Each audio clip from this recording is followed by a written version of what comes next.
It was awesome. It was also the hottest part of the day too, wasn't it? Yeah. I think we flew in for. We were in the middle of a tour, and at the beginning of that tour, we found out that we got it. So San Francisco. Yes, we were in San Francisco. We flew back to Denver to play the show, and then the next day after that show, had to fly back to San Francisco to finish our tour. So we were exhausted. Yeah, we parked the van in the long-term parking in San Francisco. At the airport. Landed in Denver. Our manager picked us up from the airport, drove us right to the stage. Yeah, played the show. And then we hung out for a little bit, went home and slept for like, it seemed like 5 minutes. Yeah, it was ridiculous. And so we were really tired. It was definitely worth it. Just to be counted amongst all those amazing bands. But yeah, it was like just go mode. It was awesome. We didn't have a lot of time to stop and smell the roses until after. It was insane and also very hot. It was. we were on a stage that just happened to be facing where the sun was, so I remember it being very hot. But then also hearing like really huge bands like warming up right on the other stages like next to us, like hearing Royal Blood, and then I think Paul McCartney was playing that night, so it was like they were sound checking his stuff too, so it was like awesome. The set was really, really cool, really fun, and we got to play an after party with Gogo Rodello, which was really, really sick. So again, great. Same thing. Yeah. Super awesome. hot. I mean, they're all really summer fun. festivals, so it's like everything you're going to be doing is like, unless you're at like 8 p.m., it is. Yeah, really so hot, really fun. I got to play an after party with Billy Idol, which was super fun. Yeah, we did do that, didn't we? Yeah, we did. Like Billy Idol. Yeah, wow. Yeah, it was awesome. It was amazing. Yeah, that's a really cool one. That's one that's like really fused with like art and like, I don't know, style, like dress, like clothing styles and like music. So it's like really this hyper form of festival. It's one of the only festivals I've ever played or been to where it's like completely free of almost any corporate entity. Like there's no Pepsi, Red Bull, like none of that. It's all independent stuff, which was really cool.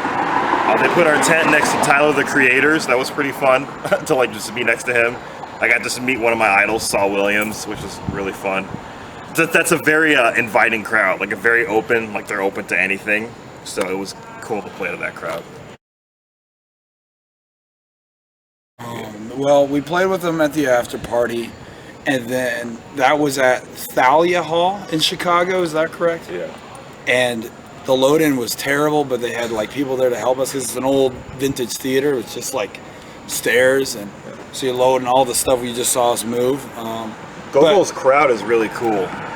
They're open to a bunch of stuff. Yeah, they're like very open to like whatever kind of rock, like heavy rock, soft rock, whatever. They're really cool. Really great crowd to play to. We didn't really get to talk to the guys that much that time, but later, a couple years later, we got to go on tour with them, so we were able to ingratiate ourselves in the camp then. It was a great, one of the best shows I've ever played was that show.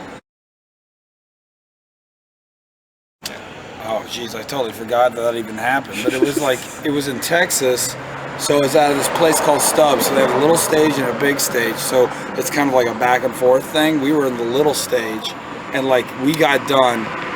Actually, right before we got done, I think Billy Idol started. Yeah. So it was kind of like... It was cool. Didn't get to meet Billy or anything like that, but it was fun. That was kind of accident, I think. Originally, what had happened is they needed a band to play. We got asked to play the One Denver show. Their tour manager and their camp liked us so much they took us on tour for the last couple of days in Vegas. That was a total trip. Like, it kind of felt like a dream. Because we had to literally start driving the next morning to get to Vegas. And we had like jobs at the time, so we had to like... calling our bosses in the van. Like, we may get fired, but I guess we're gonna go and do these shows because that's what's important to us. Bananas, dude. Well, we recorded with the drummer at his studio. It's called The Blasting Room in Fort Collins, and Bill Stevenson's the drummer. And I don't think we've ever really pushed to try and tour with him. We were just nice guys. Yeah. And Yeah, having to open for them was, again, a dream come true. Having the Bronx be right after us. It's a band I've always loved. That's also a trip. That's like the perfect crowd for us, man. Like, they ate it up. It was awesome. That was another fly-in show, wasn't it? we flew in for the Fillmore show with the Descendants in the Bronx. Yeah. What were we doing? We were on tour. But we had to borrow everything. We had no gear. Yeah, we Like, had to borrow stuff, yeah, because Descendants was using all the house gear. So, yeah, we had to tour with them again later. Got to tour with them. Yeah, like literally next that year was we cool. went and did a bunch of, I say a bunch, but it was only like 3 or 4 shows with the Descendants, and that was, God, it was so much fun. Wow, that Offspring is because, well, what the Offspring did is they had a bunch of festivals that they had to do in South America. So what they did is they flew into Aspen, Colorado, played one warm-up show is what they call it, just to make sure all the gear works, all the stuff is in order.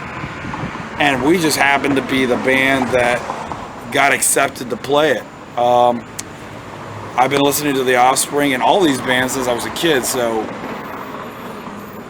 being able to hang out with Noodles, the guitar player, after the show and just like, wow, this is weird and cool. It's just really awesome. We worked really hard to be in the right place at the right time, you know? I saw me and my then girlfriend saw Sharon Jones and the Dap Kings Oh, before she passed. at the Gothic in Denver, a couple years ago. That was like, The best. I can't even talk about how freaking awesome it was.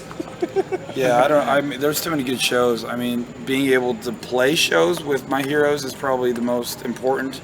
But seeing a band like, I don't know, it's kind of a hard question because my whole life has been based around trying to play shows and playing the show. So, I don't know. Maybe Fu Manchu is really cool. I mean, there's a lot of cool bands. So, too many to mention. So that's what, 9 years? Yeah. 2009. So about 8 years. Yeah. So we started 2011. I mean, playing, there's just certain shows that pop, and, alright, yeah, there are certain shows that just really hit hard for us and let us know that we should keep doing this. You know, like on this tour, we've had some people drive 3, 4, 5 hours to come see us play. We had a guy dive bar. fly in from Pittsburgh, Pennsylvania to fly into Florida to watch us. We had a guy from one end of Texas fly in to the other end of Texas to see us. It's like, It just helps us know that we're doing something good, that we should keep doing it. You know, and also we just love playing these songs, man. I mean, you know, we're just for some reason not sick of playing rock music and sweating in front of, screaming at people's faces. It's interesting. Our manager, we were talking about producers. Our manager said make a list of like 10 guys. guys or girls or producers of any type. Ideally, and it was just like, okay, you know. But I mentioned Steve Evans because he's produced a bunch of my favorite stuff, like Every Time I Die, He Is Legend, Dillinger Escape Plan, stuff like that. And I was like, that'd be cool. And this is all just total long shots. My manager's like, I know that guy, I know him. I work with a band that work with him. I'll call him up right now. And he said yes, and the rest is history, man. I don't know what else to say. Yeah, we sent him our music and see if Steve Evans would be into it. And he met us in LA at a show at Alex's bar, and he's like, I'll definitely work with you guys. You're so awesome. And we've been friends ever since. Like, we text every once in a while. And it's kind of nuts. Yeah. How that just happens like that. Have one of your heroes, you're like, wow, I know you. crazy, man. Wow. So that's the Foo Fighters like personal studio, practice space, and storage. So it was pretty weird to walk through those halls and like see all the platinum and gold records on the walls and see all of their gear. It's like everything they have. Like, it was just a trip. Like that blue guitar, that main guitar is in that room. It's like all the shit that you would. It's just really cool. Yeah, that Neve board from Sound City, we got to record on that, and yeah, it's a beautiful place, you know. And it's not everyone just gets to walk in there, so it was cool to be able to do that. But it was a total trip. Well, we thought it was a joke. Our manager called us when we were on tour. I think over in the Atlanta area or maybe Texas, and he's like, "You guys made Billboard charts," and we're like, "Please, today was a long day. Please stop messing with us."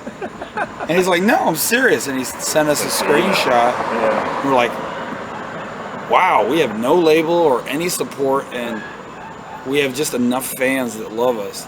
Yeah, we really wanted to. You know, we've kind of been like, we really wanted to show like the music industry that the rock is still a thing and relevant and still like, you know, people still love it. So we were really pushing our fans to like really buy the album the first week it came out, just to like make a statement almost, you know, because everyone, you know, all the publications like, oh, rock is done, you know, whatever. And we just wanted to make a statement and say like, it's not done, it's still alive, people still love to hear it, because that's what we see on stage every day. People go, oh, thank God, a rock band, you know. So, and we made our statement, you know, so we're very proud of it. InTheWhale.com to everywhere. We're streaming everywhere, iTunes, all that stuff. Facebook is In The Whale also. Instagram is @in_the_whale. Yeah. And on Twitter it's @in the whale. Thank you for coming out, and please come back again. We're the only reason we're still alive is because of you. Really, thank you. Hey, this is Nate and Eric from the band In The Whale. You're watching acutiepie.com.